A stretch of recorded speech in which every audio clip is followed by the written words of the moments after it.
dalam suatu tes IELTS, tentu yang pertama kalian listening seperti kemarin malam, terus yang kedua itu kalian reading, jadi listening sekitar 30 menit, terus ada reading sekitar 1 jam, baru writing. Jadi nanti terakhir kita akan bahas writing, gitu. Reading sama listening merupakan 2 materi yang bersifat objektif, di mana kalau misalnya kalian ngebahas 2 materi ini, nilainya cukup pasti gitu ya, nilainya cukup pasti. Jadi kalau misalnya kalian ngerjain kedua soal ini biasanya menjadi section-section yang di mana orang itu punya kesempatan lebih untuk mendapat nilai sebagus mungkin, kayak gitu. Itu artinya itu artinya cukup bagus ya kalau misalnya kalian itu usahakan, apa namanya, untuk selalu punya, nilai yang tinggi itu di reading sama di, listening, gitu. Soalnya kalau misalnya kalian bisa mengandalkan mengandalkan, mengandalkan writing sama speaking, khawatirnya kalian kurang beruntung di kedua sesi itu. Karena di sana itu merupakan tes yang bersifat subjektif, yang di mana penilaiannya itu sangat tergantung pada examiners-nya juga. Jadi kalau misalnya kalian nggak beruntung, kalian bisa dapat nilai yang kurang bagus, kayak gitu.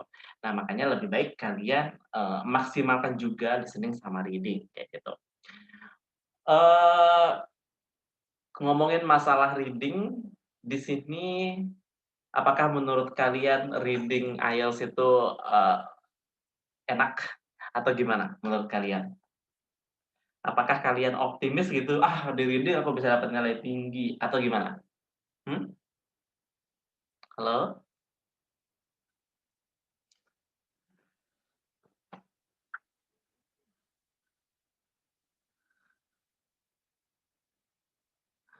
Oke, ada yang bilang tidak, optimis gitu ya. Cuma satu tapi yang jawab, yang lain nggak ada. Optimis Kak, sedikit. Oke, ini sudah ada nggak yang sebelumnya itu udah belajar reading? Jadi maksudnya tuh kayak, "Ah, udah sering nih belajar reading, jadi udah tahu banyak tentang reading." Ada? Oh, ini kayak Yeni Riansari, selalu kurang waktu. Halo Yeni, apa yang sih kamu ketahui tentang reading IELTS? Yeni?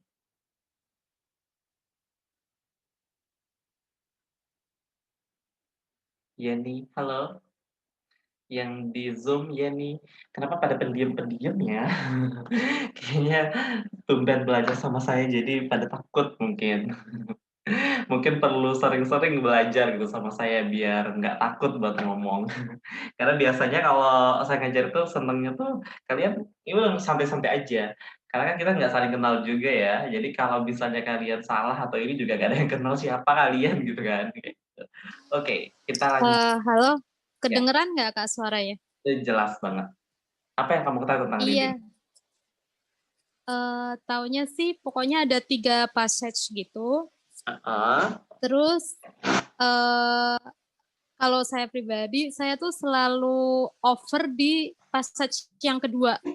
Yang pertama itu masih lumayan, begitu yang kedua itu banyak yang stuck gitu karena, vocab-nya itu intermediate gitu levelnya, kalau enggak udah yang intermediate ke atas, terus akhirnya pas passage yang terakhir, jadi Oh, kurang gitu waktunya, heeh, lost oke. gitu. Jadi kayak keburu-buru gitu ngerjainnya. Berarti kalau kita bisa mengatakan bahwa sebenarnya salah satu problem kamu saat ini itu adalah di timing ya. Apa sih masalah Iya, yang heeh. kamu hadapi, kalau dari ceritamu tadi, dari vocabularies ya, yang di mana kamu kurang cepat dalam membaca? Iya bener. Jadi Mhm. kayak udah baca bolak-balik tuh kadang kayak masih bingung gitu, "Ah, apa sih?" Gitu.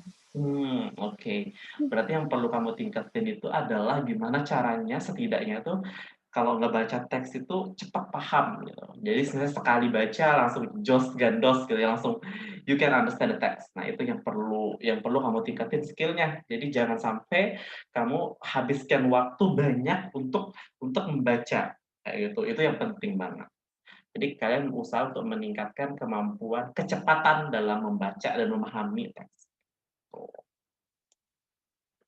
Oke, pada malam hari ini, sebagai sebagai contoh dari reading, saya sudah nge-share ini, salah satu materi yang pernah saya bahas sama student-student saya gitu ya, kayak gitu.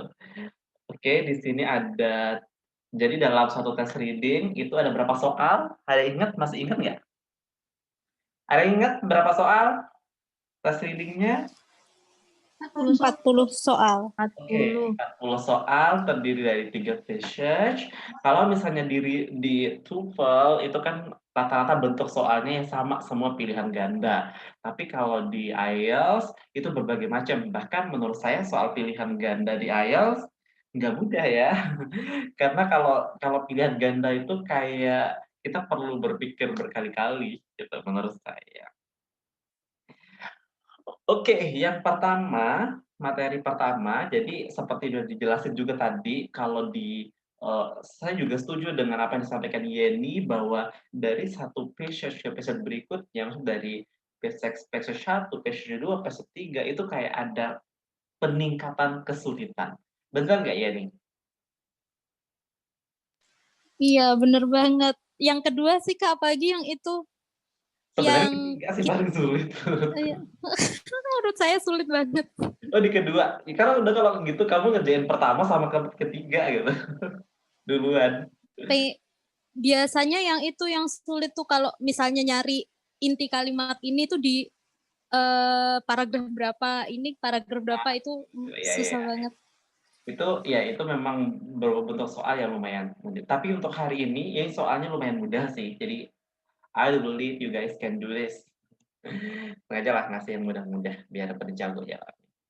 Oke, ini sudah di-share juga ya di link yang sudah di grup, sudah dikasih tahu link untuk lihat lihat materi ini. Jadi sudah ada yang pertama kalau di soal ini, jadi kalau di IELTS itu nggak ada kepastian ya, maksudnya kalau di TOEFL mungkin ada kepastian gitu ya, setidaknya tuh, semua bentuknya soal pilihan ganda dan lumayan lumayan mirip lah bentuknya. Tapi kalau di IELTS tidak ada kepastian. Ya, tidak ada kepastian ya, sama seperti menunggu jodohnya mungkin. Tidak ada kepastian gitu dari si doi gitu kan, kayak gitu. Jadi kalian harus ready aja ketemu berbagai macam soal. Jadi jangan jangan expect, jangan benci sama satu bentuk soal, jangan terlalu suka sama bentuk soal gitu kan, kayak gitu. Oke, kita lihat ya. Yang pertama ada the importance of children's play. Jadi ini judulnya adalah the importance of children play. Yang pertama yang menjadi masalah dalam reading itu adalah kebosanan. Jadi gimana caranya kalian itu jangan sampai bosan ngebacanya. Nah, that's the problem ya. Karena di mana dalam reading IELTS itu dia ada apa namanya ya? Ada banyak lembaran dan di mana itu yang harus kalian baca-baca ulang bisa jadi, kayak gitu. Jadi bisa jadi kalian berulang-ulang ngebaca satu teks yang sama untuk benar-benar memahami apa sih isi teks. Oke, untuk soal nomor 1 sampai nomor 8, untuk soal nomor 1 sampai nomor 8 ini cukup mudah yang di mana tentang children's play. Di mana di sini, di soal nomor 1 sampai nomor 8 ini, kalian akan diminta mengisi, titik-titik yang kosong ya, titik-titik yang kosong. Jadi, ini miriplah dengan soal pada listening yang di mana kalian diminta untuk mengisi titik-titik yang kosong. Nah, dalam mengisi titik-titik yang kosong ini, yang pertama kalian lakukan adalah, eee, kalian baca dulu soalnya. Jadi dalam setiap reading, it is better to read the question first, karena kalau misalnya kalian langsung baca teksnya nanti susah, kalian nggak tahu cari apa, kayak gitu kan. Jadi lebih baik teman-teman semuanya membaca soalnya dulu. Di sini yang pertama tuh penggunaan, jadi uses of children play, building a magical kingdoms may help develop, jadi dia bisa develop apa? Both games involve action taking. Jadi dalam reading juga, apa namanya, dalam reading itu kalian juga harus selalu mencari kata kuncinya di mana. Setiap soal itu pasti ada punya kata kunci ya, punya kata kunci yang bisanya mendukung, oh kira-kira lokasinya di mana. Terutama bagi teman-teman yang kayak ketika baca soal langsung kayak di scanning. Kalau teman-teman biasanya pakai metode yang mana? Setidaknya kalau menurut saya ada 2 metode ya. Yang pertama kita baca soalnya, baru satu soal, kedua soal kita baca, nanti kita cari di mana sih kita teksnya, ketemu kata kuncinya, kayak gitu. Apakah kalian menggunakan metode yang itu kalau membaca? Atau kalian tuh ngebaca teksnya semua, pelan-pelan, baru ngerjain soalnya? Kayak kalian kalian pakai yang mana? Baca Tergantung soal sih, dulu, Kak. Kak. Tergantung ya? Yang Yang pertama pertama, Kak. Gaming, Kak. tentunya, keduanya tuh pasti punya kelebihan dan kekurangannya masing-masing. Kalau saya pribadi, saya metodenya mungkin agak sedikit berbeda. Kalau saya, sebenarnya menurut saya dalam reading ini, yang pertama itu, kalian harus benar-benar itu bisa menggunakan 2 skill. Yang pertama itu kalian bisa baca cepat untuk menemukan kira-kira lokasinya di mana, kalau gitu kan, lokasinya di mana. Nanti kalau di lokasinya ketemu, baru kalian tuh benar-benar deep reading-nya gitu kan, kayak membaca benar-benar sampai memahami isinya. Itu penting banget. Kalau saya pribadi, kalau saya cukup slow caranya, karena menurut saya ya, kalau maksudnya kayak baca satu soal, terus nyari jawabannya di mana, itu cukup capek di mata saya. Jadi kalau saya pribadi, saya baca soalnya dulu semua, baru saya tuh bacanya per paragraf. Saya baca satu paragraf, saya cari soal berarti 6 paragraf itu, saya, kalau nggak ada, baru saya lanjut, kayak gitu. Itu metode saya pribadi ya. Awalnya saya menggunakan metode skimming yang kayak gitu, yang di mana kita baca soalnya dulu baru nyari-nyari gitu, tapi ternyata saya cukup capek, jadi saya lebih senengnya tuh kayak baca soalnya dulu atau bentuk soalnya, terus gue tinggal tinggal baca ininya doang, tinggal baca teksnya satu-satu, kayak gitu. Ini yang saya baca-baca ya berapa ya, ini ada yang saya cenderung baca teksnya dulu baru jawab, bagi saya efektif. Nah, itu sama mungkin ya dengan saya dengan Desmas Aspario. Tapi itu terkadang nggak ini juga, kalau buat Bapak jelas baca soalnya dulu baru teks soalnya, waktunya dibatasi apalagi kan panjangnya, bener banget. Jadi memang kalian harus baca soalnya dulu, mengerti, baru kayak fast reading. Kalau saya sih fast reading ya, maksudnya kayak cuma sekali baca doang, baru ngerjain. Tapi kalau memang perlu baca 2 kali, ya so I have to do. So I have to read twice or even 3 times. Oke, dari soal ini, kalau yang kayak gini untuk yang soal nomor 1 sampai nomor 8 saya rasa nggak terlalu sulit. Udah ada yang, sekarang kita cari jawabannya dulu. Silahkan dicari jawaban nomor 1 sampai nomor 8. Buat yang ini, yang udah jago, tapi buat yang belum saya sambil jelasin ya. Jadi kalian sambil cari aja yang udah bisa gitu kan, yang udah jago. Nomor 3 itu kan tentang recent changes affecting children play. Jadi kayak perubahan-perubahan terbaru yang mempengaruhi children's play. Yang pertama itu population of titik-titik have grown. Jadi populasi dari apa gitu kan? Mungkin dari playmakers atau mungkin dari suatu tempat gitu kan, itu kan bisa jadi. Opportunities for free play are limited, jadi kayak, kesempatan untuk bermain secara free gitu kan, terbatas. Karena yang pertama itu fear of, jadi ada ketakutan terhadap apa, yang kedua fear of, jadi ketakutan terhadap apa juga, terus yang ketiga itu adalah increase in school, jadi kayak meningkatnya sesuatu di sekolah, kayak gitu. Yang terakhir, international policies on children's play, jadi kayak ada peraturan internasional on children's play. Yang pertama itu dia bilang, it is difficult to find the detail to support your policy, jadi kayak sangat sulit untuk menemukan suatu untuk mendukung policy baru. Research needs to study the impact of play on the rest of the child, jadi kayak research itu need to study, jadi perlu untuk meneliti pengaruh dari play on the rest of the children apanya, of the child. Kayak gitu. Nah, selain ini juga ada true falsehood given. Yang pertama nomor 9, dia pertanyaannya adalah Children with good self-control are known to be likely to do well at school later on. Jadi kayak siswa gitu, anak-anak gitu kan, yang memiliki self control yang bagus, itu kecenderungannya itu mereka bisa menunjukkan school atau bisa memiliki performa yang bagus di sekolah, kayak gitu.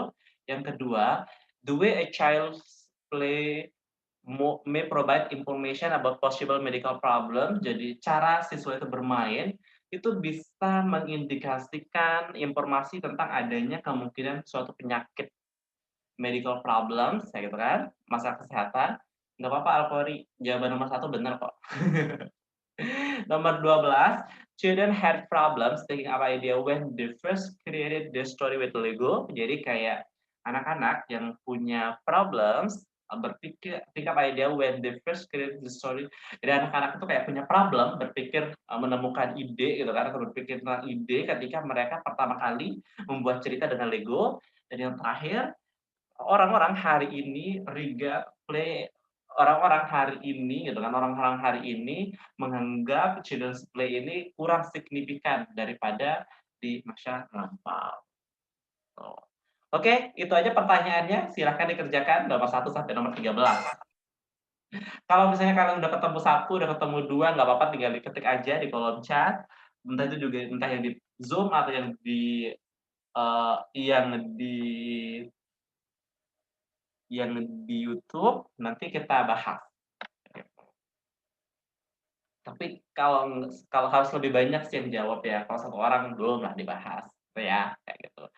Nanti yang jawab itu saya minta pertanggungjawabannya juga kenapa memilih jawaban itu. Tapi kasih tahu ya kalau misalnya mic kalian nggak bisa bekerja atau lagi ribut nggak bisa ngejelasin, Kak, kasih tahu aja ya. Yang bisa ngomong, kasih tahu juga bisa ngomong.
Ayo ayo jawab. Mana jawabannya? Sulit ya?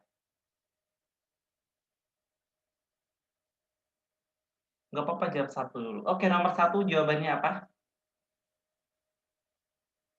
Nomor 1, building a magical kingdom may have develops apa? Nomor 1,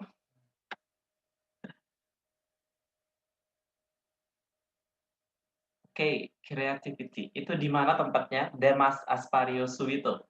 Di mana? Kenapa? Jadi kayak membangun magical kingdom bisa membantu mengembangkan di mana tempatnya dan kenapa pilih itu? Hmm? Kenapa? Alkori mau jawab? Sepertinya Di paragraf pertama. yang menolak Boleh, Kak? Oke, kenapa? Oh ya, ada Dimas juga. Kenapa kalian milih jawabnya creativity? Gimana? Karena itu ada yang di first paragraph itu loh, Kak. First paragraph yang mana? Yang baris ke berapa? Yang baris ke sebentar. 4. Baris terakhir. Keempat. Oke. Keempat. Jadi kayak dia kan dibilang, dan ini kan kayak brick by brick, stick your all Alice is building a magical kingdom. Itu kan sebenarnya lokasinya lumayan jauh ya dari ini ya. imagining fairy tale chariots and fire-breathing Yeah. dragons, witch and gallant heroes. She's creating an enchanting world. Jadi kayak kalimat kedua ini lebih menjelaskan kayak magical kingdomnya seperti apa gitu kan. Although she isn't aware of it, this fantasy is helping her tip a step toward her capacity for creativity. Gitu. Jadi di sini jawabannya nomor 1 adalah creativity, itu ada di first paragraph. Last slide in paragraph 1. Oke, selanjutnya. Nomor 2, jawabannya apa?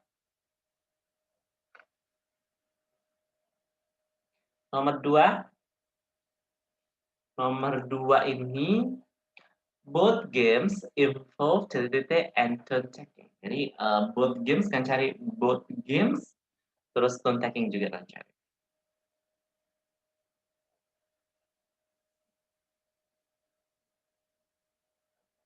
Oke, nomor 2 jawabannya apa?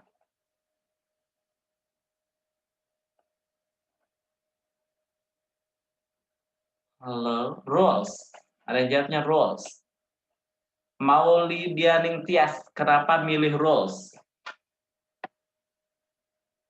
Di mana lokasinya?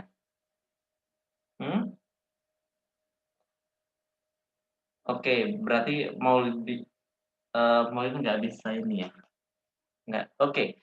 Jawabannya di paragraf kedua, itu paragraf kedua kalimat terakhir, jadi kan. Later on, when they tire of this and settle down with a board game, she is learning about the need to follow rules and take turns with a partner. Jadi, need to follow rules and take turns with a partner. Di situ, di kalimat itu akhirnya diambillah yang kedua, yaitu rules. Yang jawab benar tuh banyak banget. Ada Warda, ada Zarani, terus ada Nadine Anissa, kayak gitu. Oke, selanjutnya nomor 3. Nomor 3, jawabannya apa?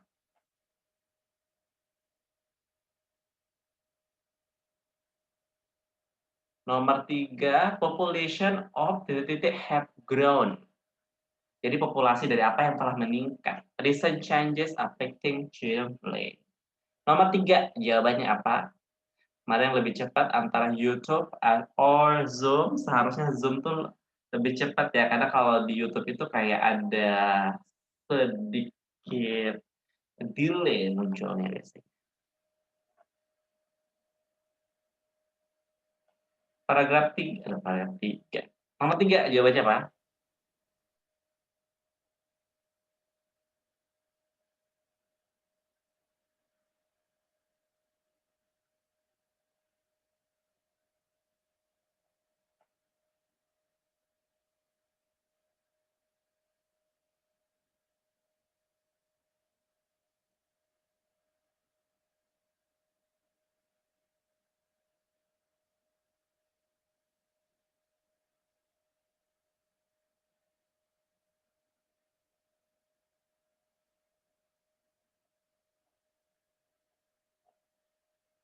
Nomor 3. Belum ada yang jawab nomor 3. Ada yang skillful adult? No. Kebanyakan. Satu kata. Tuh, satu kata. Jadi yang lebih dari satu kata salah. Itu ada human species 2, 3, nggak mungkin lah. Achievements, no. Population, jadi di sana mana yang membahas tentang population, people, gitu kan. Population of human have grown, ya benar, tapi bukan itu. Population, populasi dari apa? Populasi itu sebenarnya sudah human sih. Milenia populasi dari bisa jadi tapi bukan. Belum jawabannya. Apa yang have grown? Kalau yang milenia itu human mana yang milenia ya? Over 2 millennia ago itu milenia bukan manusianya, milenianya malah. Adults, no. Ini kenapa belum ada yang benar? Belum ada yang benar, belum. Coba lagi, coba lagi, coba lagi, coba lagi. Populasi kalian kayaknya mulai ngawak-ngawak jawabnya. Ayo, ayo cari. Belum? Spesies udah, salah spesiesnya tuh. Belum? Rich man? No. Ideas? Population of ideas? No. Belum. Ayo, ayo, ayo. Saya, ayo, semangat, semangat. Belum. Skill akademi. Dua kata, guys. Enggak. Kalau gitu aku kasih tahu paragrafnya, boleh nggak? Satu, dua, tiga, empat, lima. Nah, paragraf 5. Oke, paragraf 5. But we live in changing times. Nah, di situ dia. Ayo mana? Population of childhood? No. 5, paragraf 5. Play base? No. Not yet. Free play tuh. Kalian kayak gubah-gubah deh. Enggak.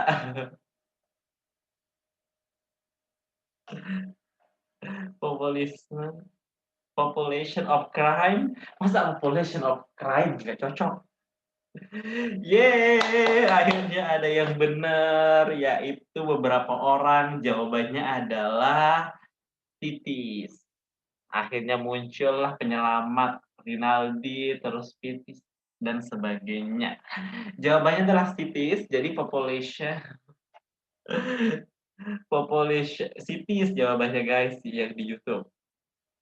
Kalian lihat ya. Population of cities have grown. Jadi telah berkembang.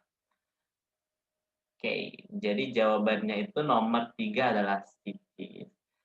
Tempatnya ada di paragraf 5, itu di kalimat pertama. Jadi pointing out that over half of the people in the world now live in cities.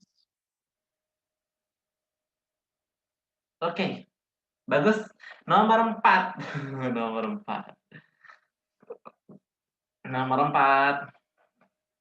Go.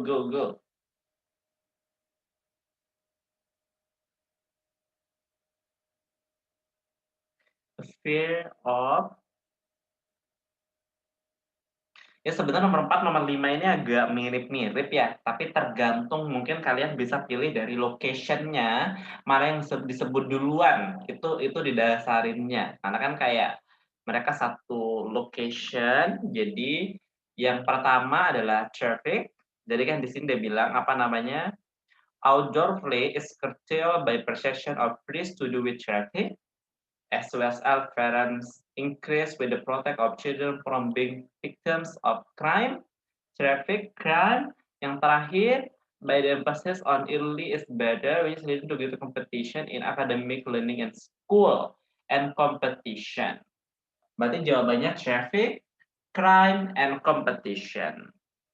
Oke, udah semua dijawab. Sampai nomor 6. Nomor 7.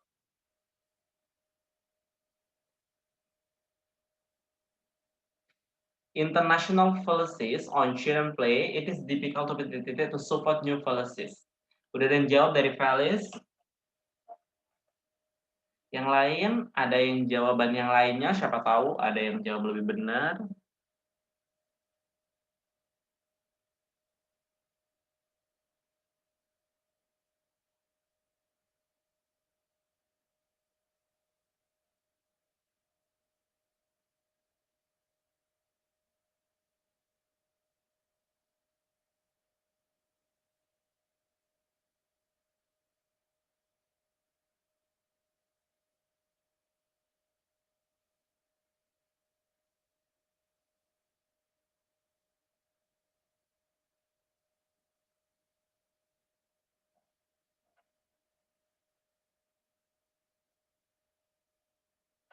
Oke, sudah banyak yang menjawab pada jawabnya evidence.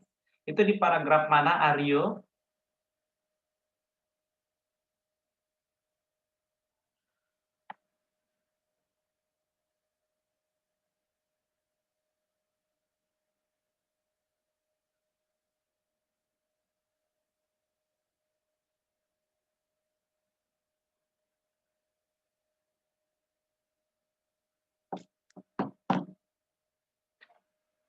Evidence keenam, kalimat terakhir. Oke, jadi di sini keenam kalimat terakhir. International bodies like the UN and the Europe have begun to develop policies concerned with children's right to play and to consider implication for decent facilities education program. But what they often lack is evidence to base policies on. Jadi kayak often lack ini kurang, jadi kayak difficult supaya itu sama dengan kurang to support new policy. Jadi kayak evidence-nya. Oke, nomor 8. Jawabannya apa? Research needs to study the impact of play on the rest of the child's later life. Apa jawabannya, guys?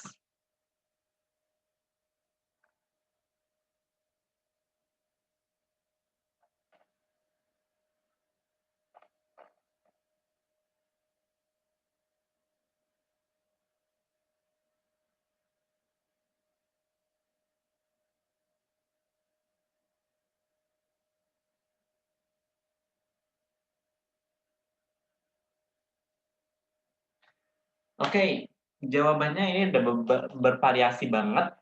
Saya belum lihat jawaban dari YouTube nih. Nomor 8. Oke, Felis, kenapa milih jawabannya live? Halo, Felis.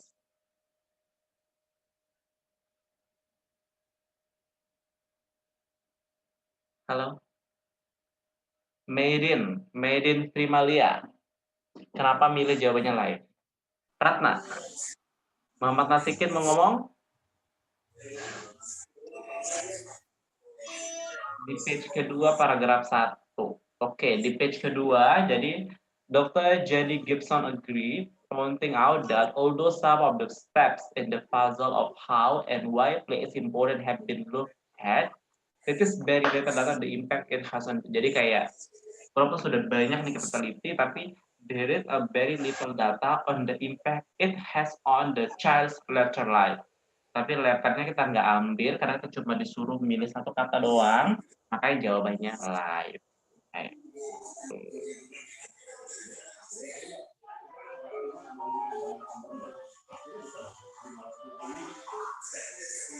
Oke, kita lanjut pindah ke nomor 9. Nomor 9 jawabnya apa?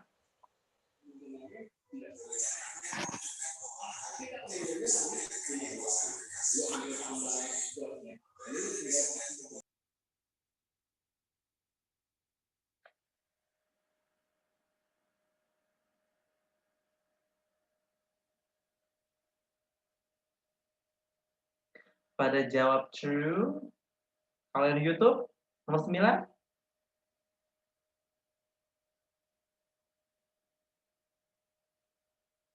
Oke, Cory, kenapa milih jawaban nomor 9? True. Baca soalnya dulu, interpretasi baru baca ininya juga. Di mana? Cory.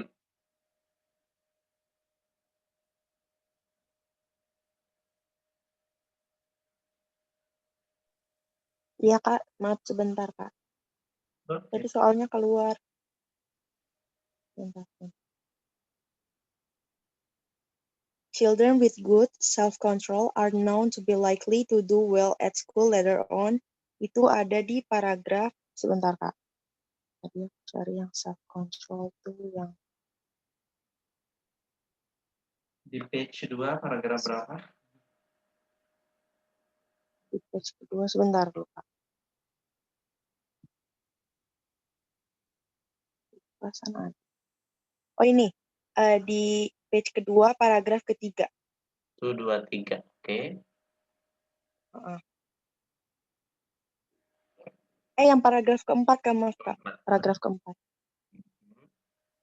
Yang ini. She found that children with greater self-control solve problem more quickly when exploring unfamiliar setup requiring itu. Bla bla bla. Listening. Tapi sampai di to play will make them more successful problem solver in the long run. The long run ini yang merujuk itu sebenarnya sampai ke ke bawah juga, has been shown to be a key predictor of academic performance. Sampai bawah. Jadi kayak Ya. lumayan panjang untuk merujuk di sini, kenapa bisa jawabnya pilih true. Oke, nomor 9 jawabannya true. Nomor 10. 10 tentang the way a child plays may provide information about possible medical problems. Jawabannya apa nomor 10?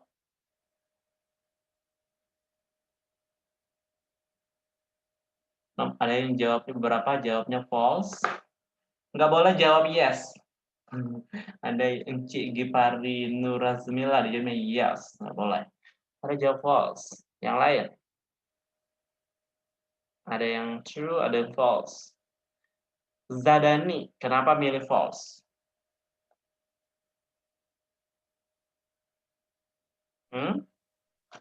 Bentar Kak, ini ada di paragraf second page, paragraf 1, 2, 3, 4, 5. Paragraf ke-6 Kak. Paragraf ke-6 di second page. Paragraf yang mana? Playful yang oh ya, Gibson ini ya, Gibson S. Playful behavior is also an important indicator of a healthy social and emotional development.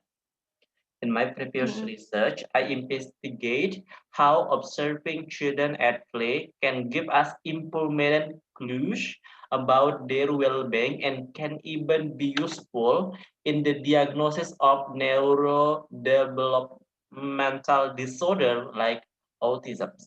Jadi jawabannya apa? Jadi di sini dibilangnya kayak sikap yang playful atau yang sering bermain kali ya, sangat penting sebagai indikator dari kesehatan sosial dan emosional, dan perkembangan dari kesehatan sosial dan kesehatan emosional. Dalam sebuah riset sebelumnya atau dalam riset dia sebelumnya, dia menginvestigasi bagaimana observing children, jadi at play, jadi kayak siswa yang bisa mengobservasi observing children pada permainan bisa memberikan kita kalau kita misalnya observasi itu bisa memberikan kita informasi, important clues gitu kan tentang kesejahteraan mereka gitu kan, bahkan bisa juga berguna untuk diagnosis neuro, jadi perkembangan kayak penyakit neuro ini seperti autis. Jadi jawaban nomor 10 apa?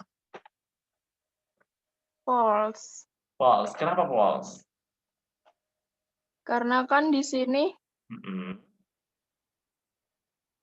bukan masalah pengobatannya, tapi lebih ke diagnosisnya. Diagnosis. Okay. The way a child play may provide information about possible medical problems. Possible medical problem sama nggak dengan diagnosis? Oh iya.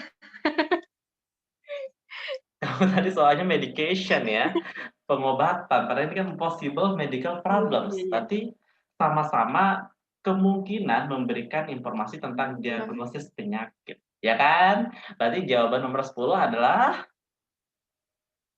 apa jadinya? True. True. Oke, nomor 11. Playing with dolls was found to benefit girls writing more than boys writing. Ada yang false, ada yang not given. Nomor 11 yang di YouTube, apa jawaban kalian?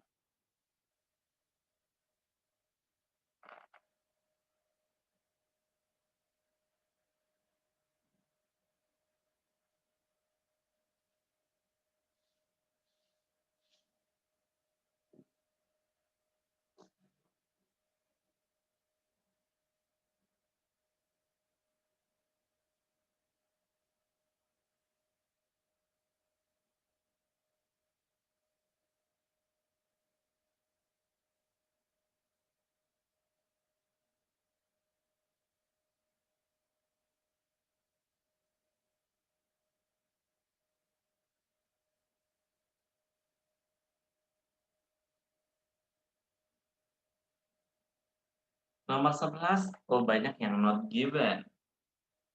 Banyak yang not given. Oke, kenapa? Kenapa Wardah? Wardah, halo. Wardah bisa Kak? Wardah. Halo Wardah. Ya, iya Kak. Kamu kenapa bingung menentukan not given sama false? Itulah kan gimana ya bilangnya? Karena di sini memang dia ada bilang kalau misalkan untuk yang di paragraf berapa ini? Sebentar, 1, 2, 3, 4, 5, 6, 7. Yang di paragraf 7 itu kan yang Whitebird recent research has involved developing semua di sini. Habis itu dia memang ada approach to supporting children's writing. Di sini dia bilang kalau misalkan juga bilang ada play with doll, habis itu ada Lego juga. Ada Lego juga di situ. Sebenarnya kan itu berarti enggak gimana ya? Harusnya kan dia enggak membedakan perempuan sama laki-laki di situ. Oke, saya kasih tipsnya dulu ya. Oke guys, untuk bisa menentukan kayak true, kayak false, kayak not given gitu kan di sini ya. Yang terpenting itu adalah bagaimana dalam setiap soal itu kalian bisa membaca biasanya itu ada kayak quantifiers atau sesuatu yang perlu agreement gitu, ya kan. Nah, kalau kayak nomor 9, children with good self control. So berarti anak-anak yang punya self control yang bagus, to be likely to do well. Berarti kalau bisa dia, jadi kalau children yang good self control ini, kalau misalnya dia berlaku bagus berarti true. Kalau misalnya dia buruk berarti false. Tapi kalau misalnya tidak ada informasi, jadi cuma disebutin kayak children good self control doang, atau tidak ada letter on juga, itu berarti kita susah menentukan kemungkinan not given. Untuk soal nomor 11, ini kan perbandingan, justru gampang kalau ada perbandingan. Biasanya kalau perbandingan kayak gini, kalau misalnya tidak ada informasi tentang perbandingan mana lebih bagus antara laki-laki atau sama perempuan, itu berarti not given, walaupun disebutin kalau ada benefit-nya. Itu ada. Karena pentingnya adalah di perbandingannya. Jadi kalau misalnya tidak ada yang kamu bisa nyatakan di sana ada perbandingan antara laki-laki sama perempuan, berarti you can say it is not given. Dan untuk nomor 11 ini jawabannya adalah not given. Gitu. Nomor 12. Nomor 12 guys. Children have problems thinking up when they first created the story with Lego. Udah ada yang langsung jawab Fitri, dia bilang true. Yang lain, aku tunggu.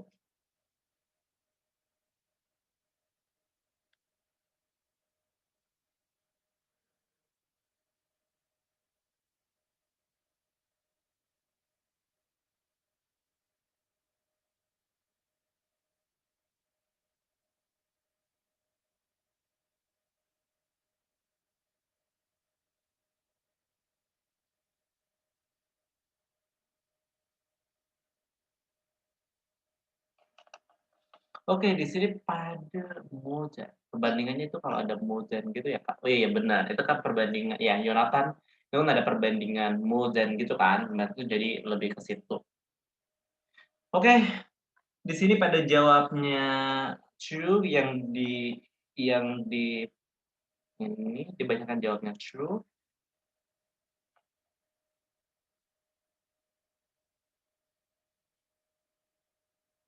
Oke, ini Maiden yang beda jawabannya false sendiri. Oke, kalau gitu Yonatan, kenapa jawaban ada Yonatan jawab nggak? Yonatan, kenapa jawab Justinus Malloy ya kalau gitu? Justinus Malloy, kenapa jawabannya untuk nomor 12 itu true? Kenapa? 12. Nomor 12. Ya, nomor 12. Nomor 12. Siapa yang menjawab? True. Maybe true. Gitu kan? Ayo, siapa? Agus Yanto? Masih bingung, Kak. Di-explain dulu. Oke, yang lain? Sipa jawabnya false. Yang lain? Rinaldi?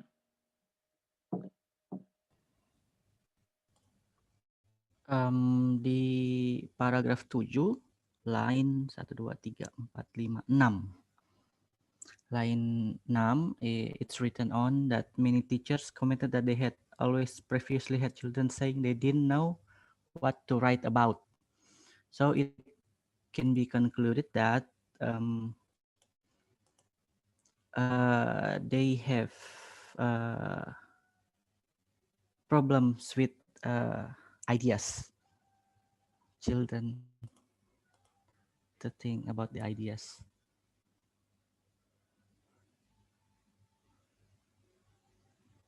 Hello.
Oh my god, sorry.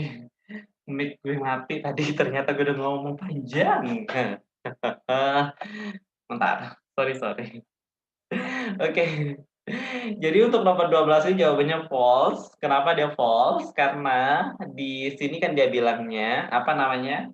Ini kan gini, in the lesson study, children first created their story with Lego, with similar result.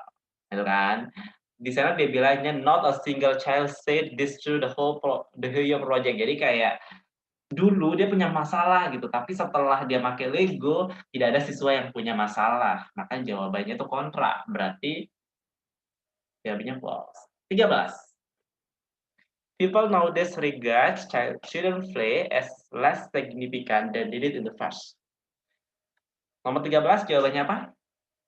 Nomor 11 jawabannya itu adalah not given. Safira, not given. Nomor 13 jawabannya. Ya sorry guys, aku lupa nyalain ini karena ada telepon. True, okay. People nowadays regard. Oke, jawabannya kenapa? Zadani. Kenapa jawabannya true?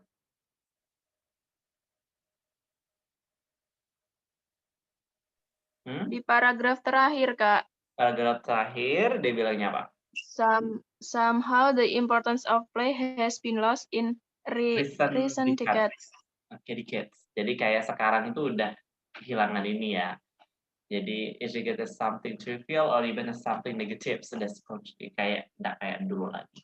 Oke, jawabannya nomor 13 adalah true. Oke, kita pindah ke passage 2. It will be the last, I think. The growth of bike sharing scheme around the world. How does engineer Lutz Mechanic have to devise urban bike sharing scheme? Di sini yang pertama, untuk soal nomor 14 sampai nomor 18, kalian teman-teman semuanya diminta untuk mencari di mana sih ini terdapat informasinya ya. Untuk nomor 14 sampai nomor 18. Nomor 19 sampai 20, kalian milih 2 jawaban yang terdapat di kolom ini. Nomor 21, 20 juga sama, sedangkan untuk nomor 23 sampai 26, kalian diminta mengisi seperti yang tadi. Oke, kalian lihat, tapi kita fokus dulu ke nomor 14 sampai nomor 18. Saya minta teman-teman mengerjakan sekitar 5 menit. Karena ada 5 soal, berarti 5 menit ya. Silakan dicari dulu. Sambil ini aku jelasin ya. Nomor 14 itu kayak deskripsi tentang bagaimana how people misuse bike sharing scheme. Jadi kayak gimana sih orang-orang itu misuse, kalau misuse berarti kayak salah menggunakan bike sharing scheme. Nomor 15 tentang penjelasan tentang bagaimana, mengapa proposed by scaling scheme was turned down. Jadi kenapa sih penjelasannya kenapa sih by scaling scheme ini kayak tidak dipakai gitu, kayak dilarang gitu. Nomor 16 referensi tentang seseorang yang tidak benefit, tidak mendapatkan keuntungan dari pekerjaannya. Nomor 17 penjelasan tentang potential shaping. Jadi kayak potensi simpanan atau keberuntungan kayak gitu kan dari baik skill scheme yang akan dibawa yang bisa digunakan. Nomor 18 referensi tentang problems baik skill scheme yang intent to solve yang kayak mungkin bisa disaksikan. Oke, saya tunggu jawabannya teman-teman.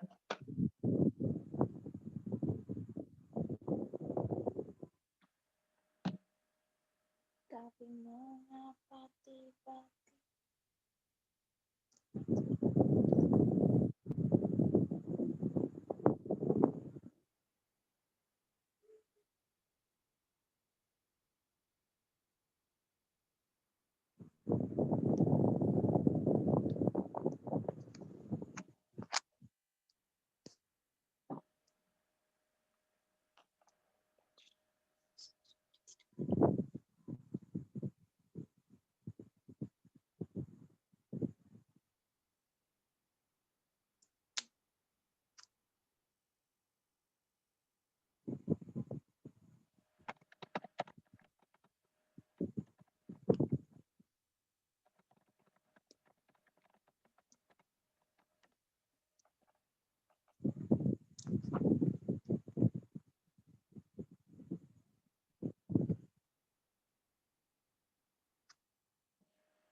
kok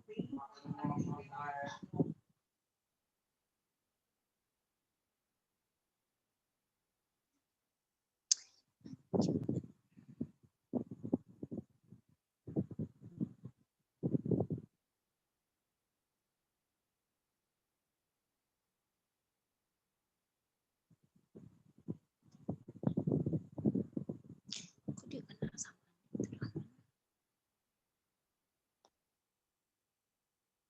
emang anjing.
Oke guys, udah ya. Sekarang kita kembali lagi ngebahas nomor 14 jawabannya apa?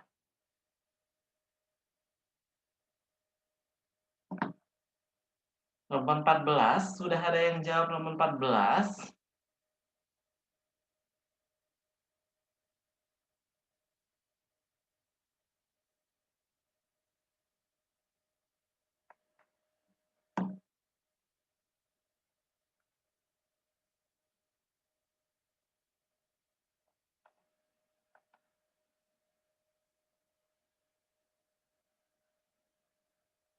Oke.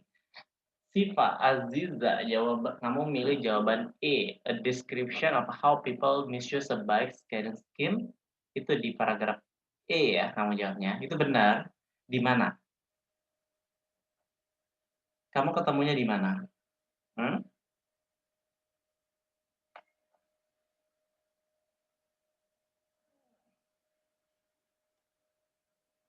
Mana Sifa? Tahu? Jadi untuk nomor 14 di kalimat the system was pro, oke, itu panda, iya benar. Jadi di nomor paragraf E itu, di sana kan dia bilangnya,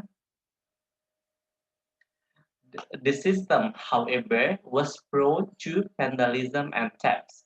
After every weekend, there would always be a couple of bikes missing.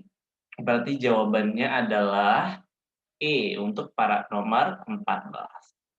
Nomor 15, an explanation of why a proposed bike sharing scheme was turned down. Jadi kenapa sih bike sharing scheme ini di turn down? Kenapa jawabannya guys?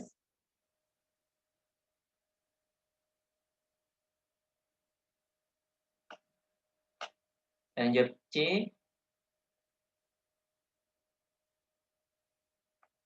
Yang lain, ada yang jawab lain nggak? Yang aktif cuma Sipa aja nih. Yang lain belum ketemu jawabannya ya? Kenapa jawabnya C Sipa? Oke, santai. Oke, kalau gitu aku yang sama dulu. Semangat. Udah mulai sulit ya, seperti katanya siapa tadi? Yeni ya, yang bilang. Kalau udah paragraf 2 udah mulai pusing. Passage kedua udah mulai pusing.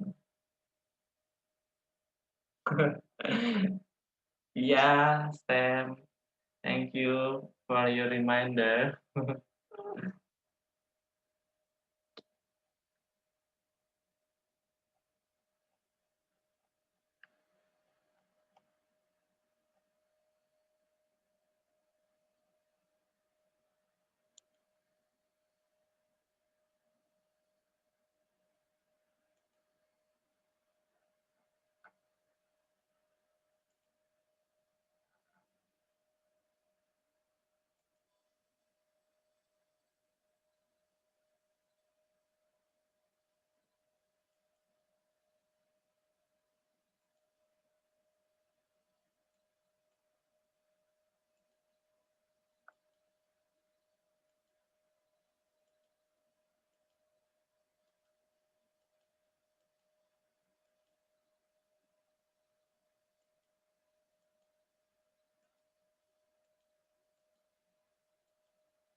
Oke, nggak ada. Setelah saya bersabar, ternyata belum ada yang menemukan jawaban tambahan. Zadani, kenapa C? Zadani, kenapa Iya, C? Kak. Kenapa milih jawaban C? Ini. It turned out that a wet bicycle per person per kilometers would cost the municipality only 10% of what it contributed to public transport per person per kilometer. Ulang-ulang, kamu ngambilnya dari yang mana? Yang turn down ini? Nep, ulang-ulang. Oh, yang kamu Ini ngambilnya Kak, mau maksudnya, 10% ini ya? maksudnya mengalami penurunan sampai hanya 10% dari 10.000 itu. Oke, sebenarnya bukan itu jawabannya. Tapi benar C, tapi alasannya bukan itu. Jadi nevertheless, the council unanimously reject the plan. They said that the bicycle belongs to the past. They see a gross future for the car, but he was not in the least discouraged. Jadi kayak alasannya tuh karena bicycle belong to the past dan they saw a glorious future for the cars. Itu jawab alasannya sih. Kenapa nomor itu jawabannya C. Oke, kita lanjut ke soal nomor berikutnya, yaitu soal nomor 16, a reference to a person being unable to profit from their work. Nomor 16 jawabannya apa? Udah ada yang kenceng langsung jawab F, yang lain?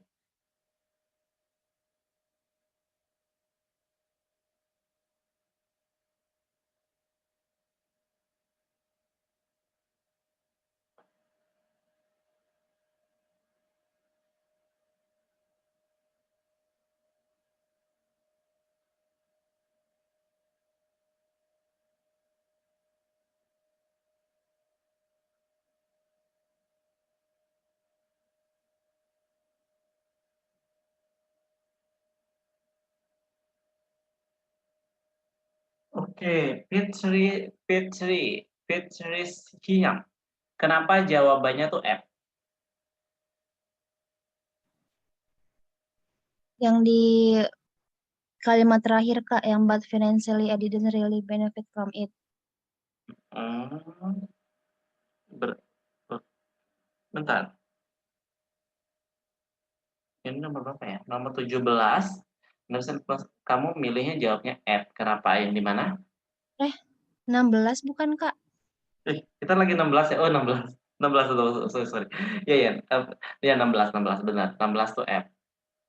Oke, itu kan ya benar banget. But financially, I didn't really benefit from it because I never filed for a patent. Jadi kayak dia tidak pernah patenin dia punya programnya, produknya, jadi dia tidak bisa dapat keuntungan, ya kan? Ya. Selanjutnya, nomor 17, jawabannya apa guys? 17. Nomor 17.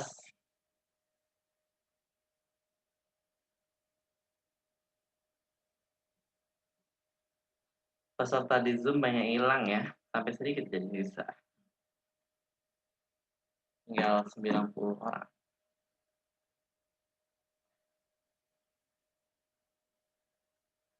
Gimana materi readingnya? Semuanya apakah cukup memutar otak? What do you feel about this reading question? Apakah kalian cukup kesulitan atau merasa kayak biasa-biasa aja gitu? Ngantuk. Capek bacanya ya? Herunisa apakah ya? Capek bacanya ya, makanya sampai ngantuk.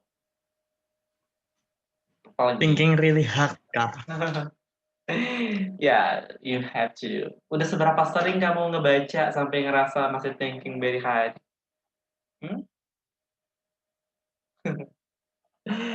Lama-lama mata juling gak baca tersebut. Kak, ini mungkin nggak sih dia jawabannya sama dengan yang sebelumnya pernah Boleh dijawab kan, misalnya you may ini. use any letter more than once. Oh, oke. Jadi bisa. Mungkin Dan kayaknya ini jawaban memang jawaban untuk soal ini tuh udah sebelumnya. ya ini kelihatannya C lagi ya.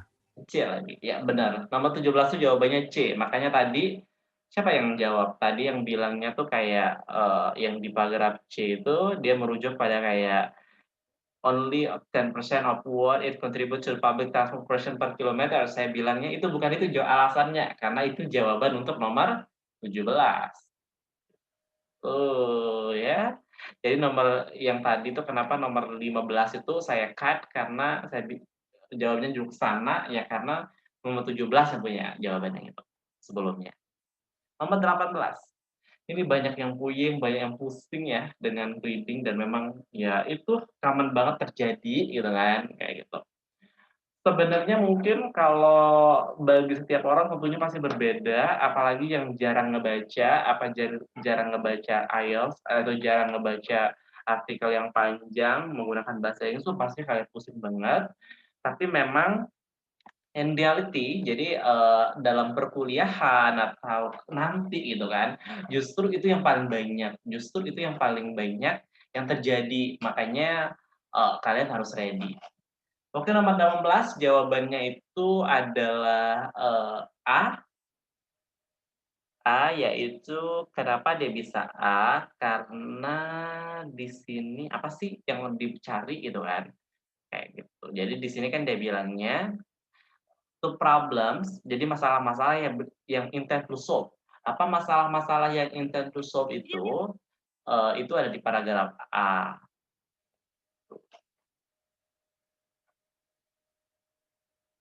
Itu ada di paragraf A, jadi kalian bisa lihat kan di sana. Harus oke. Ini kan kayak the original idea of the urban setting dates back to a summer ini terus dia bilangnya mereka tuh kayak activities want to change society. They believe the scheme itu bisa mengubah kayak perceived threat of air pollution and consumeration. Oke. Ini sepertinya udah pada nggak sabar untuk mulai bertanya. Bagaimana kalau kita langsung pindah ke Q&A? Moza, halo Moza.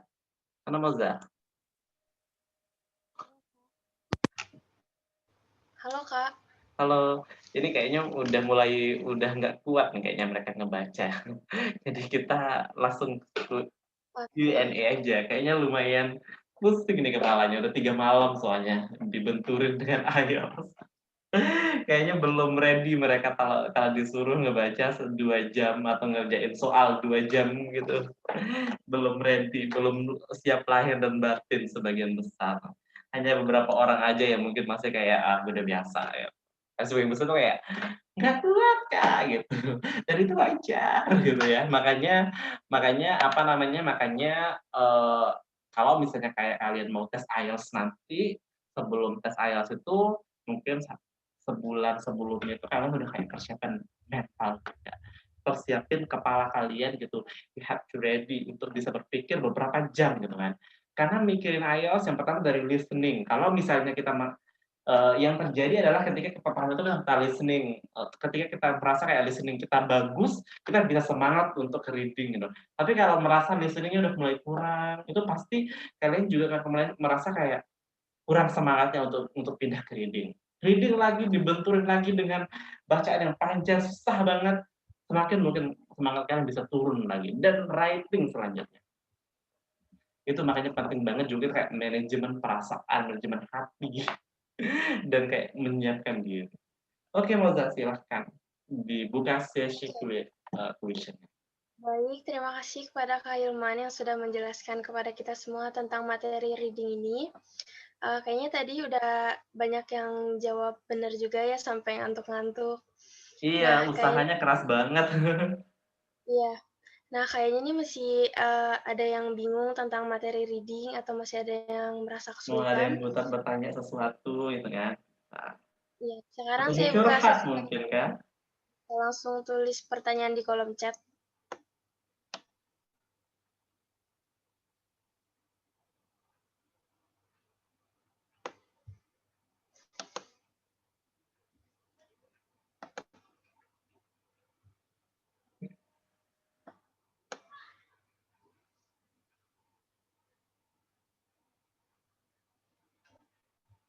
Ayo yang mau bertanya bisa langsung tulis di kolom chat.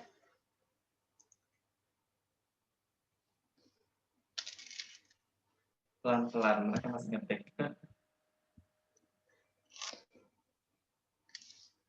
Ini ada dari YouTube nih Kak, dari Sulis. Kak, berarti sebelum ke writing harus semangat di listening lalu ke reading ya Kak? Oke, pertanyaannya adalah berarti sebelum ke writing harus semangat listening dulu di reading ya? Baru sebelum ke writing. Yes, jadi pertama itu tesnya adalah listening, baru reading, baru writing. Jadi karena mereka berurutan yang 3 itu, kalian harus benar-benar kayak siap juga gitu kan ya. Pertama di listening dulu.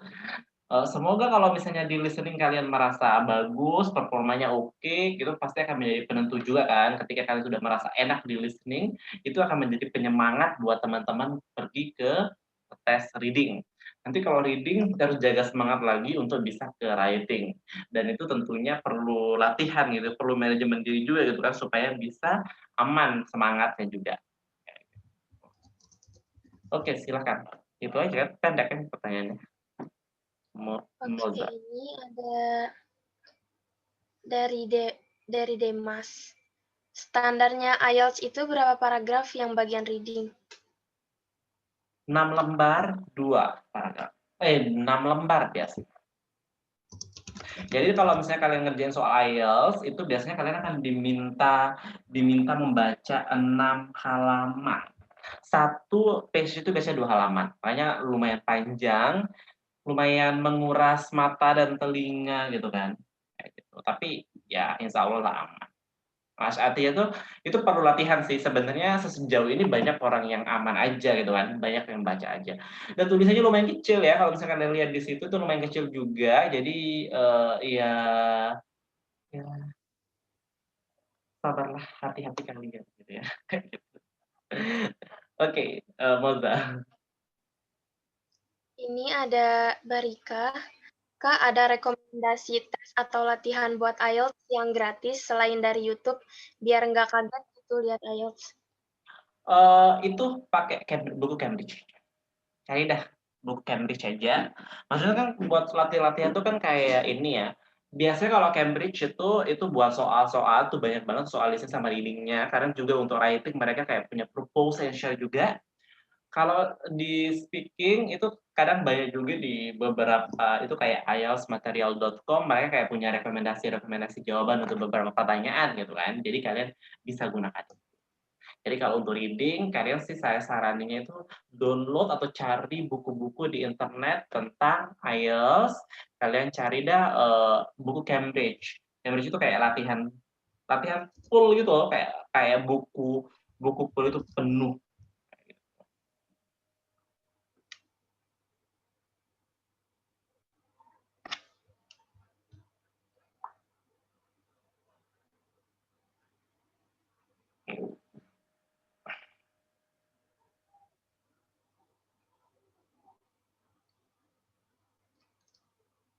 Nah, itu juga tuh ada tuh yang ngasih tahu The Future Learning ada proses IELTS full gratis dari British Council. Nah, itu juga mungkin kalian bisa cari. Oke, Moza, lanjut. Ini ada Aninda. Kak, gimana cara mudah untuk mendapatkan kunci pokok dari reading yang panjang itu, Kak? Pokoknya ya, sebenarnya itu tergantung soalnya. Seperti biasa sih caranya biasanya tuh kan itu kan kita bukan pada intinya ya, tapi pada lebih kepada reading lebih kepada kayak kata kunci keywords-nya itu yang nanti ketika kalian scanning itu keyword-nya itu bukan lagi hanya kalian biasanya menggunakan nouns, maksudnya kata-kata yang kemungkinan tidak diganti atau jangan juga dari scanning-nya bukan hanya pada kata yang plug tapi kalian juga sinonimnya. Sinonimnya harus cari dan itu harus cepat gitu tahu. Sekarang bagaimana? Jadi kayak gimana kalian melatih banyak cepat untuk mencari satu kata gitu-gitu. Itu sih sebenarnya Moza ya caranya. Oke, Kak. Ini ada Siti. Kak, gimana tips memperkaya kosakata untuk yang malas membaca? Kosakata untuk yang malas membaca, mungkin di recording aja. Ya maksudnya begini kan, apa namanya sebenarnya vocabularies itu kan kalian akan ketika kalian ngerjain soal IELTS itu pasti ketemu vocabularies baru yang kalian nggak tahu artinya, itu kalian bisa catat atau kalian bisa record atau apalah caranya yang sesuka-suka hati kalian gitu kan. Kalian bisa taruh di tembok sebagainya atau bisa ditempel-tempel atau bisa ditaruh gitu kan. Dan dari situ itu tentunya akan menjadi cara gitu kan, akan menjadi cara untuk membantu kamu untuk bisa reading. Dan untuk bisa ningkatin vocabularies kamu, tapi jangan dihafal ya. Karena kalau kalian menghafal, kalian pasti lupa nantinya. Jadi kayak you use the vocabularies. Jadi kalau misalnya udah ketemu sekali, udah kalian bisa ingat-ingat lagi. Itu sih dari saya, Moza. Oke, Kak. Ini ada Sam Harrison. Bagaimana sih, Kak, caranya bisa membaca cepat dan langsung bisa nemu kesimpulan jawabannya kayak Kakak tadi? Kalau saya sih mungkin karena terbiasa ya ngebaca. Ya karena dari S1 saya memang beberapa mata kuliah itu udah pakai bahasa Inggris, jadi kuliahnya udah pakai bahasa Inggris, bikin laporan pakai bahasa Inggris, jadi udah terbiasa. Jadi kayak kebiasaan sih, dan memang it takes time juga gitu. Jadi saya harapkan kalian ya apa namanya, jadikan bahasa Inggris itu bukan sebagai something special ya Sam ya, tapi jadikan bahasa Inggris kan sebagai salah satu bahasa ketigamu atau bahasa keduamu. Jadi pastikan bahwa ketika kalian membaca bahasa Inggris, itu kalian merasa kayak lagi baca bahasa Indonesia gitu. Ya mungkin tidak akan sama ya, tapi setidaknya tuh kalian usaha banget bahwa bahasa Inggris ini itu bukan sesuatu yang wah gitu. Bisa bahasa Inggris juga bukan sesuatu yang keren-keren banget, karena ibaratnya tuh kita bahasa Inggris tuh kayak ya udah itu kita jadikan sebagai bahasa ketiga kita gitu. Nah, nantinya ketika misalnya kalian ngebaca ya udah baca tuh ya udah terbiasa jadinya. Kalau saya sih gitu. Jadi lebih ke keterbiasaan aja. Karena menurut saya kalau kita terbiasa ngebaca itu pasti akan lebih lancar aja kita memahami. Ya perbanyak lah ya, Jadi, perbanyak. tapi Kamu masih itu semester siapa? berapa, Sam? Apa? Kamu masih semester berapa? Kuliah ya? Atau SMA? Aku SMA. SMA masih semester 1 ini. SMA kelas 1. Iya, SMA kelas 3 semester 1. Oh, SMA kelas 3 semester 1. Ya nggak apa-apa, masih ini. Jadi Iya. apa namanya? Ya perbanyak ininya aja, perbanyak ngebaca, perbanyak ini.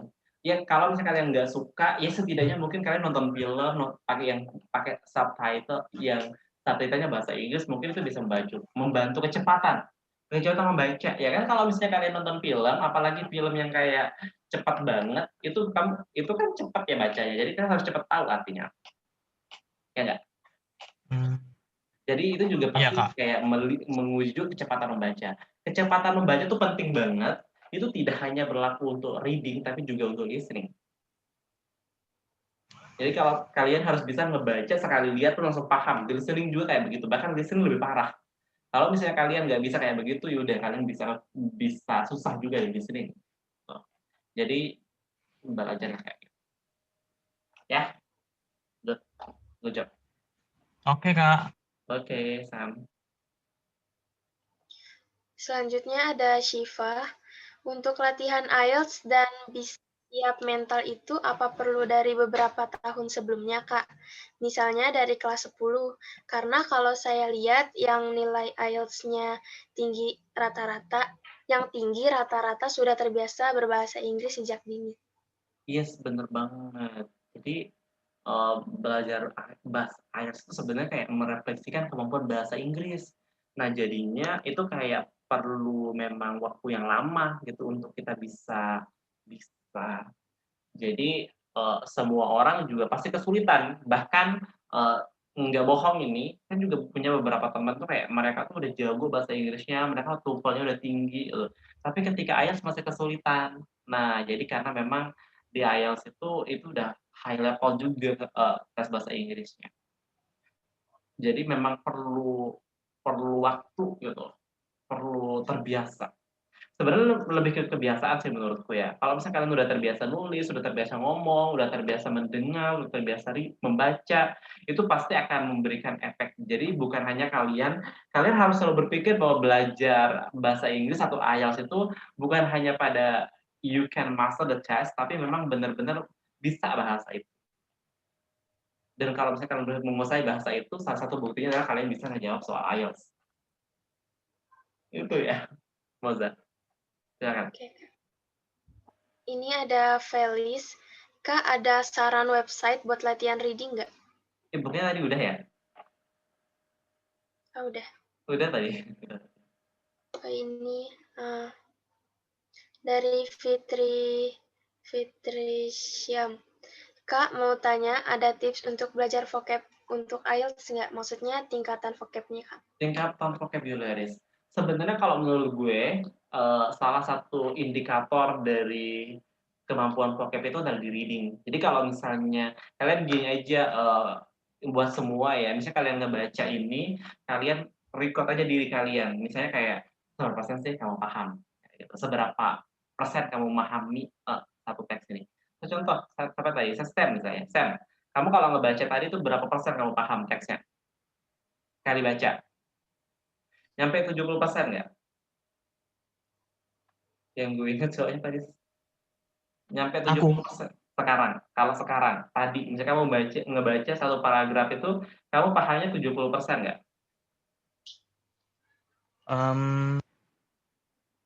Kalau 70% sih enggak. Cuman Belum. paling 50 enggak nah. Nah, kalau di IELTS itu kalian sebenarnya dimintanya sampai 95%.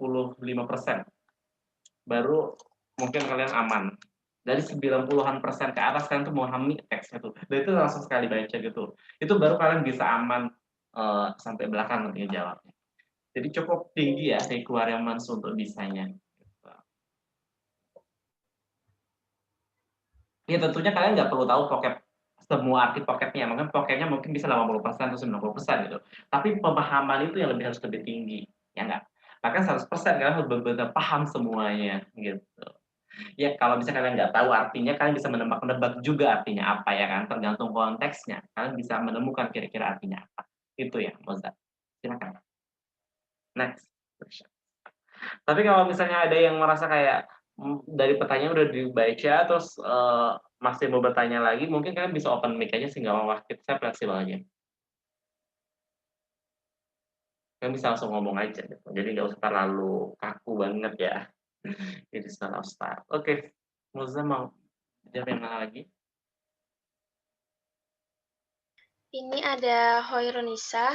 Bagaimana kita yakin dengan jawaban apabila pilihan jawabannya mengecohkan? Ulang. Bagaimana kita yakin dengan jawabannya apabila pilihan jawabannya mengecohkan? Pilihan jawaban mengecohkan. Bagaimana kita bisa yakin? It is a very tough question, actually. Sebenarnya itu mungkin lebih ke kepercayaan diri sih. Kalau memang kalian benar-benar truly understand the text dan truly understand the question, ya seharusnya kalian yakin dan walaupun dia mengecohkan atau gimana, mungkin yang terjadi paling kayak satu ini bingung aja mau memilih antara buat lari ke sini atau lari ke sini. Karena kan kayak ada dua, saya kayak tadi lah, misalnya kita memilih di sini and B ini gitu kan. Sementara kita mikirnya tuh kayak kayaknya nomor 14 itu A, kayaknya nomor 15 juga A. Bingung kan memilih gitu kan. Ya itu gambling juga kadang. Apakah kalian akan membedakan jawabannya atau taruh juga dua-duanya biar benar satu setidaknya gitu kan. Itu tergantung kalian, lebih ke keyakinan kalian sama target kalian juga mau skor berapa. Itu sih menurutku. Karena kan kalau misalnya kalian targetnya 7 atau targetnya 6,5, itu kan berarti kan harus bener lumayan banyak ya, sampai 27 sampai 30 gitu. Jadi ya kalian memang harus memakai strategi juga. Ya misalnya kan kalian terkadang kan kalau misalnya kalian time consuming banget, kalian make sure aja bisa ngejawab pertanyaan-pertanyaan yang ini. Saran saya selalu utamakan soal-soal yang kayak mengisi itu, karena kalian nggak mesti mengarang ya. Itu di awal-awal. Jadi jangan sampai ketika kalian habis time-nya, ternyata kalian harus menjawab pertanyaan kayak gitu. Sisakan aja di skill-skill yang kalian kurang bisa misalnya. Nanti di situ kan kalian bisa mengarang. Yang bisa dikarang itu yang enggak apa-apa lah belakangnya dikit. Ya enggak? Gimana Moza? Oke. Itu sih Moza. Ini ada Sulis. Kalau Kak Hilman sendiri persiapan IELTS berapa lama? Untuk jadwal belajarnya bagaimana Kak? Ada jadwal khusus untuk speaking, listening, dan lain-lain? Oh dulu ya, gue dulu kursus kalau saya. Kalau saya dulu kursus, itu lama. Itu belum, maksudnya tuh kalau dulu saya kursnya di ITB, yang 3 bulan pertama itu kan sistemnya kayak gini. Jadi di ITB itu kita kursnya kayak gini. Jadi hari Senin itu jawabnya dari jam 7 sampai oke lah. Jam 7 sampai jam 4 jam 5 gitu kan. Itu 5 hari. Jadi hari Senin sampai hari Jumat. Terus caranya itu setiap hari Senin pagi kita ada practice test. Jadi kayak kita ngetes IELTS-nya hari Rabu pagi juga sama hari Jumat. Nah, hari yang dibahas pagi di hari Rabu itu nanti dibahas di hari Senin sisanya, Senin siang sama besok Selasa itu dibahas yang udah dikerjakan kemarin, yang dikerjakan hari Senin. Terus hari Rabu tes lagi, terus nanti dibahas hari Senin reading semuanya dibahas, hari Jumat practice test.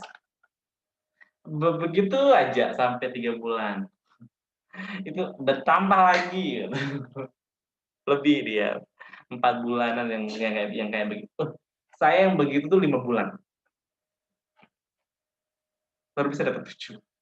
Itu belajar lagi capek. Dan itu memang banyak orang kayak itu. Jadi kalau misalnya kalian masih belajarnya santai-santai terus kayak progresnya lama ya mungkin kalian sama kayak aku, otak-otaknya masih kurang. Tapi ada sih yang masuk cepat langsung bagus. Itu maksudnya ya. Jadi nggak semua orang bisa belajar cepet, ada yang cepet banget langsung jos gandos, tapi ada yang kayak sulit banget juga banyak. Makanya seperti yang saya tunjukin kemarin, banyak tuh yang sampai tes 10 kali, 8 kali gitu, dan masih nilainya udah berubah juga. Tuh. Oke. Silakan Moza, lanjut.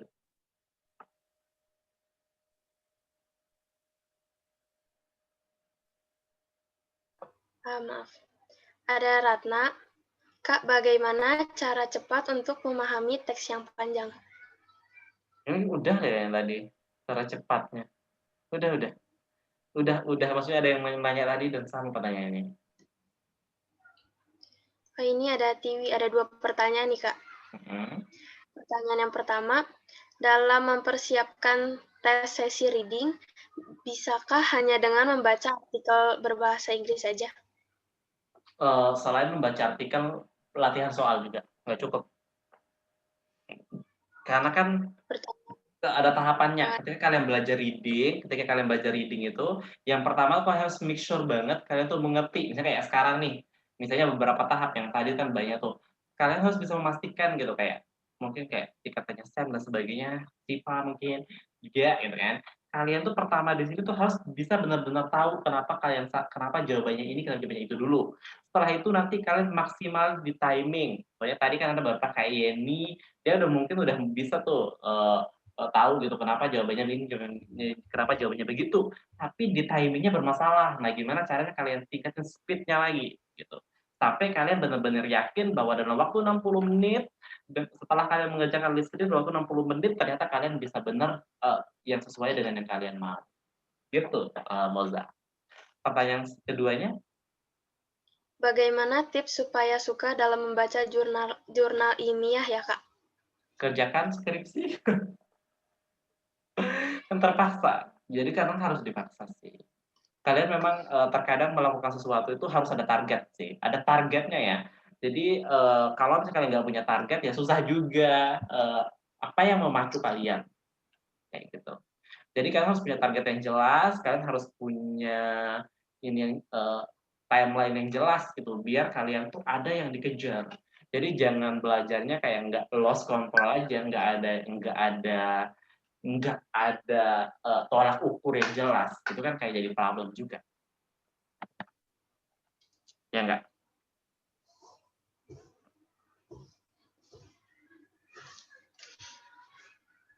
Itu sih Moza ya dari saya. Oke, Kak. Ini ada Eka. Mau tanya, Kak, apa perbedaan yang paling dominan antara TOEFL dan IELTS? Banyak banget. Jadi banyak banget perbedaannya antara TOEFL sama IELTS dari semuanya gitu kan. Dari semuanya. Maksudnya kayak dari ininya tuh kalau IELTS tuh mereka lebih lengkap, komplitnya lebih mahal dan sebagainya. Kalau TOEFL lebih. Jadi dari tujuannya kalau TOEFL itu biasanya ke dalam negeri, kalau yang IELTS tuh buat sekolah ke luar negeri. Kayak gitu. Itu sih jawabannya ini ya. Untuk SIPA, ini kan kayak targetnya dulu kah atau lokernya apa? Saya masih bingung. Nah, kalau misalnya saya, kalau di Sindo, kalau sekarang sih aku nerapinnya tuh kayak, kalau dulu ya saya itu ada ini sih Pak, jadi targetnya itu dari target skornya. Jadi misalnya nih, kalau dulu sih kita karena setiap minggu itu kita kayak ditempelin nilainya tuh, ditempel gitu. Jadi misalnya tiap minggu itu kayak dibandingin tuh nilai kita minggu pertama, minggu kedua, minggu tiga, minggu keempat tuh kayak gimana. Nah, dari perubahan-perubahan nilai itu menjadi target. Berarti kan kita harus kayak terus meningkat gimana caranya atau jangan sampai turun nilainya, gitu kan. Nah, itu sih bisa menjadi salah satu tolak ukur atau targetnya. Misalnya kayak bulan pertama kalau misalnya previous test aku dapatnya segini, oh minggu kedua segini, oh dari speakingnya gimana, oh dari writingnya gimana targetnya, gitu. Yes, dari nilainya. Yang salah satunya nilai lah, apalagi ya. Gimana Moza? Apakah cukup? Masih ada, Kak. Ada Siti. Kak, apakah untuk belajar reading, kakak sering baca berita bahasa Inggris untuk mempersiapkan itu? Atau ada hal lainnya, kayak channel-channel yang sering kakak tonton untuk belajar bahasa Inggris? Sebenarnya dulu sih lebih ngerjain latihan ya, lebih banyak latihan aja soal-soalnya. Sama kalau bosan ya baru ya mungkin kayak ngerjakan kayak nonton atau dengerin lagu atau podcast yang bisa menarik gitu. Utamanya sih ngerjain soal-soal ya, yang paling utama. Tapi kalau bosan nah baru ngerjain yang lain. Gitu. Itu dari saya. Oke. Ini ada Sulis. Kak, lebih baik membaca artikel atau jurnal untuk meningkatkan reading dan vocabulary untuk IELTS? Everything is recommended. Jadi kalau saya sih sebenarnya apapun yang kalian lakukan selama itu kayak bisa meningkatin ininya, that's good, just go with it. So you really to worry. Jadi kayak lakukan apa aja segala hal yang bisa ngebantuin kamu untuk belajar. Jangan ini ya.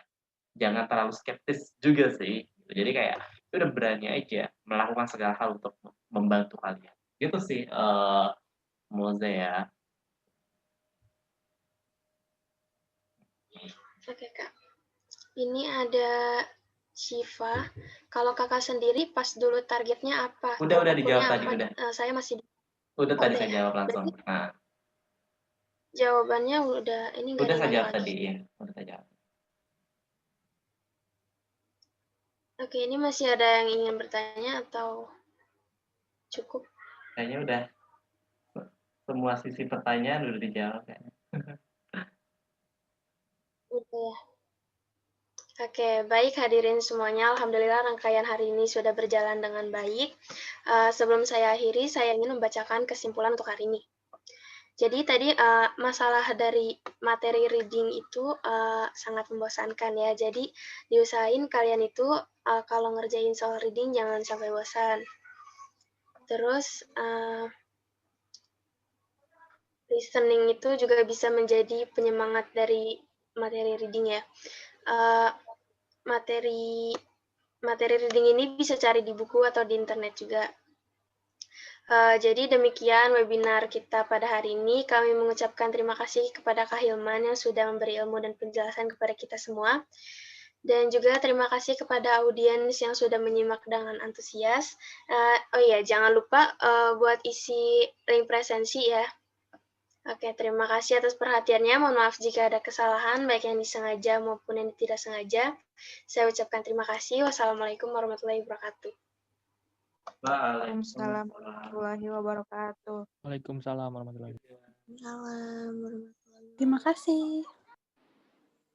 Terima kasih banyak, Kak.